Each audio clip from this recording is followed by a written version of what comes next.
ఎన్నికల్లో ఓటర్లకు డబ్బు గంజాయి పంపిణీ చేయటానికి తెదేపా వారు పిలిపించారని చెప్పాలంటూ రాజధాని అమరావతి ప్రాంతంలోని ఓ రెస్టారెంట్లో పనిచేసే ఆకుల హేమసుందర్ ఇతరులపై ఈ ఏడాది మే నెల 9న దాడి చేసినట్టు రౌడీ షీటర్ బోరుగడ్డ అనిల్ కుమార్ అంగీకరించాడు. తాము రెస్టారెంట్లో పనిచేస్తూ ఉండగా బోరుగడ్డ తన అనుచరులతో వచ్చి బెదిరించారని, ఆయన చెప్పినట్లు చేయటానికి తాము ససేమిరా అనటంతో తీవ్రంగా కొట్టి గాయపరిచారని బాధితుడు హేమసుందర్ అప్పట్లోనే తుళ్లూరు పోలీసులకు ఫిర్యాదు చేశాడు.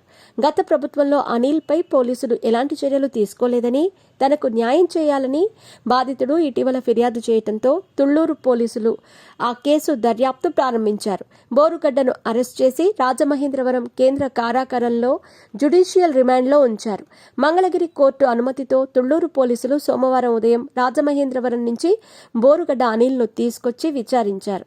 విశ్వసనీయ వర్గాల సమాచారం ప్రకారం తెదేపా వాళ్లు డబ్బుతో పాటు గంజాయి పంపిణీ చేయాలని తీసుకొచ్చారని, రెస్టారెంట్లో పనిచేస్తున్న యువకులతో ఎందుకు చెప్పించాలనుకున్నారు, అలా బెదిరించాలని మీకెవరు చెప్పారు, దీని వెనుక అసలు ఉద్దేశం ఏంటని పోలీసులు ప్రశ్నించారు. దాడి చేశామన్న అనిల్ తనతో పాటు ఉన్నవారెవరో గుర్తులేదని చెప్పాడు. యువకులను బెదిరించి తీసిన వీడియోను ఏం చేశారు, ఎవరికి పంపించారన్న ప్రశ్నకు అసలు వీడియోనే తీయలేదని బుకాయించినట్టు తెలిసింది.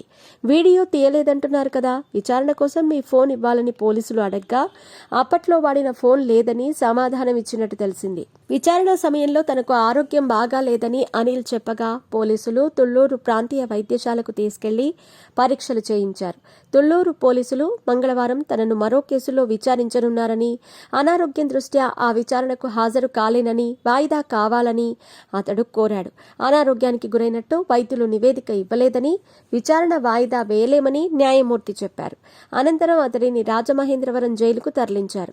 కాగా తుళ్లూరు పోలీస్ స్టేషన్ పరిధిలో ఎన్నికల ఫ్లయింగ్ స్క్వాడ్ విధులకు ఆటంకం కలిగించినందుకు గాను నమోదైన కేసులో అనిల్ను ఒక్కరోజు పోలీస్ విచారణకు మంగళగిరి కోర్టు అనుమతించింది.